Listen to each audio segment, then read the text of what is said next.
For over 600 years, the empire that dominated the region of Southeast Asia was the Khmer Empire. Built out of a collection of kingdoms, the Khmer Empire dominated its corner of Asia. It was an advanced civilization known for its massive building projects and its system of waterworks.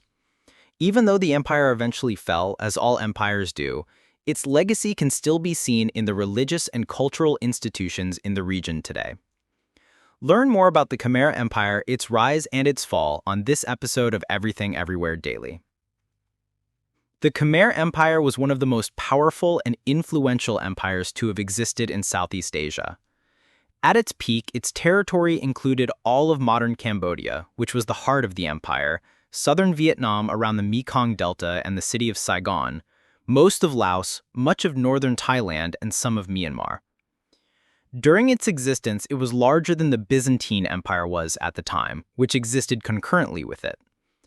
As we'll see, the Khmer Empire is one of the ancient empires that has had a lasting legacy into the modern day, both in terms of its construction projects and its influence on cultures.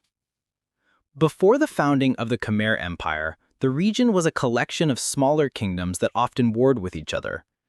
The central figure in the creation of the empire was Jayavarman II. Little is known about his early life other than that he was a prince in the Kingdom of Chenla, which was located in what is today Cambodia and southern Vietnam. It was centered on the Mekong River, which included Tonle Sap, the very wide part of the river near modern-day Siem Reap, as well as the Mekong Delta. It is believed that he may have grown up and been educated on the island of Java. In the late 8th century, this was the seat of the Shailendra dynasty, which ruled the island. It isn't known if he was exiled to Java or if he might have been a royal hostage. What we do know is that around 790, Jayavarman II returned to the mainland of Southeast Asia, where various competing political entities existed, and he began consolidating his power.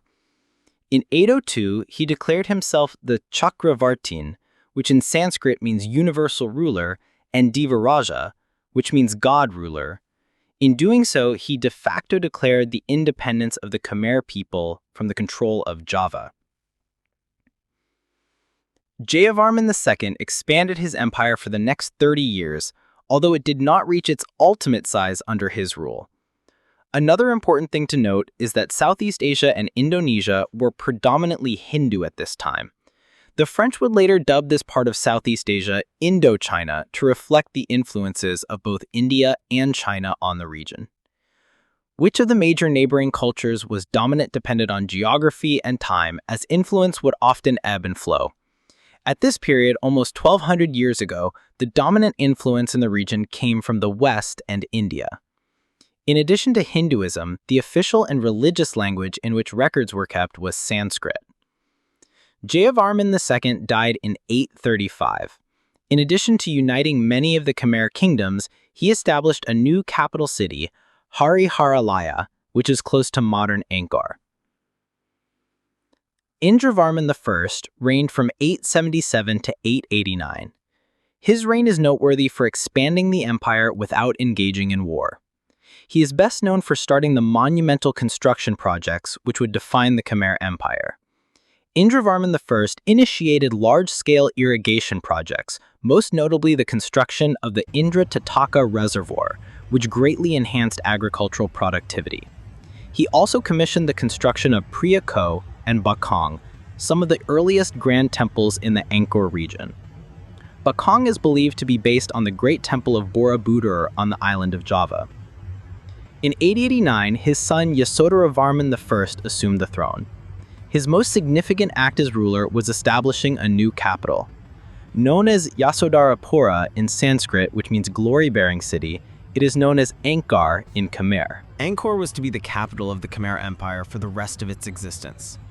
Yasovarman I also continued the work of his predecessors, building more monumental temples and the East Barai, a massive reservoir that supported agriculture and population growth. For several centuries, the Khmer Empire's rulers continued to erect monuments and temples and expand its borders. In the late 10th century, after the death of Jayavarman V, the empire suffered from instability when 3 different kings claimed leadership of the empire. This period lasted for almost a decade until 1006, when Suryavarman I came to power. Suryavarman ended the internal conflict, consolidated power, and began growing the empire again. The empire expanded into what is today modern Laos and Thailand. He also introduced administrative reforms that helped manage the empire's growing complexity. One of the most famous kings of the Khmer Empire was Suryavarman II, who came to power in 1113 and ruled during the empire's zenith. He is credited with the construction of the monumental temple complex Ankorwatt, originally dedicated to the Hindu god Vishnu. Ankorwatt is an architectural masterpiece and one of the largest religious monuments in the world. I previously did an episode on Ankorwatt, but I'll sum up by saying that Ankorwatt is the heart of the larger Angkor complex. Ankorwatt is the largest religious monument in the world, covering over 162 hectares, as recognized by the Guinness Book of World Records. Its design symbolizes Hindu cosmology, with its central tower representing Mount Meru, the mythical home of the gods, surrounded by a series of galleries and moats. The temple is renowned for its intricate bas-reliefs and stunning architectural symmetry. The Khmer Empire reached its greatest extent under the rule of Suryavarman II. In 1177, the Khmer Empire faced one of its greatest threats. It was invaded by the Cham people from the region known as Champa, which is today central Vietnam. Part of this was a huge naval battle that took place on Tonle Sap, the widening of the Mekong River whose water level can vary dramatically throughout the year. They sacked Angkor and occupied it for several years. The occupation was ended by the rise of Jayavarman VII, who is considered the greatest king of the Khmer Empire. He expelled the Cham and fought them for 22 years to keep them out and consolidate control of the empire. Perhaps most importantly, Jayavarman VII changed the state religion of the Khmer Empire from Hinduism to Mahayana Buddhism. He also declared himself a bodhisattva king, dedicated to the well-being of his people. This was a very profound cultural shift. In most civilizations, a change in something as profound as religion often results in extreme upheaval and probably war. That did not happen in the Khmer Empire. He embarked on a massive building campaign. Bayon and Thap Prom, two of the largest temples in Angkor complex outside of Angkor Wat, and many other temples were constructed, marking the height of Khmer architectural achievements. These temples were built as Buddhist temples, not Hindu temples. He created an extensive network of roads between all of the towns in the empire and built over 100 hospitals. The shift from the warrior-like Hindu Devaraja king to a more compassionate and benevolent Buddhist bodhisattva king reflected a transformation in how power was justified. The king went from being seen as a divine figure to a protector of his people, tasked with leading them towards spiritual well-being. The death of Jayavarman VII in 1218 ended the Golden Age period of the Khmer Empire.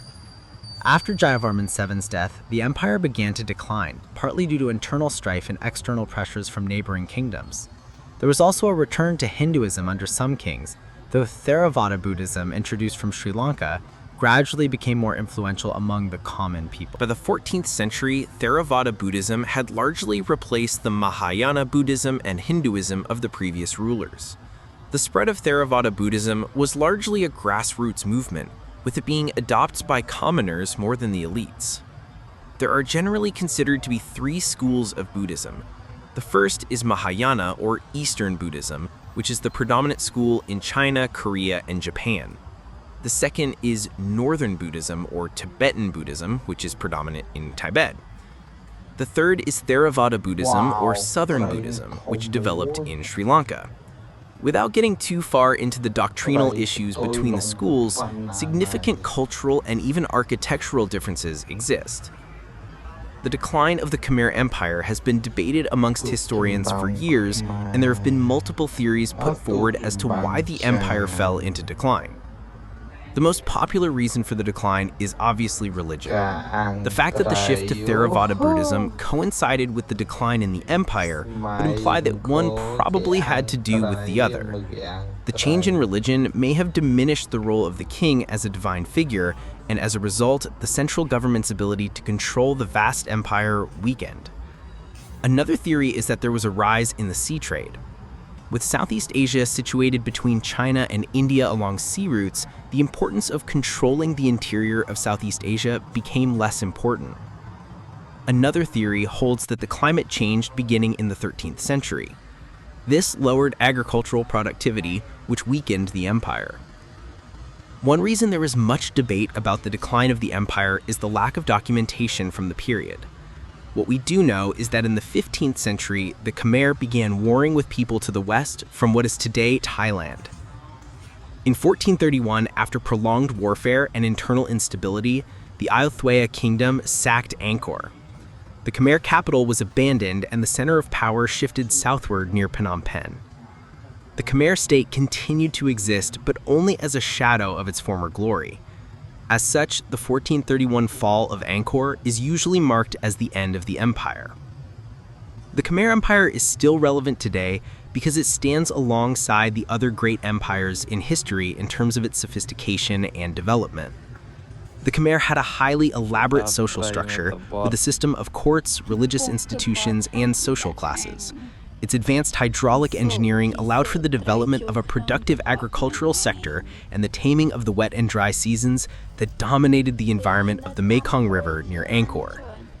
Its accomplishments in art and architecture are among the greatest of any pre-modern civilization. Moreover, the legacy of the Khmer Empire can still be seen and felt in Southeast Asia today.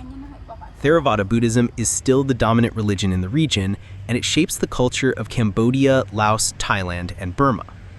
You can see it everywhere, from small shrines on street corners to large temples in major cities, to the seats reserved for monks at airports and bus stations. The ruins of Angkor are considered one of the greatest architectural monuments in the world, and it draws millions of visitors every year. The people of Cambodia still consider their ethnicity to be Khmer, and it is also the name of their language. The revolutionary communist group that took control in the 1970s called themselves the Khmer Rouge, or the Red Khmer. In short, the Khmer Empire was a remarkable civilization that dominated much of Southeast Asia for over 600 years. Its legacy, particularly through its religious monuments and cultural contributions, continues to influence the region to this day.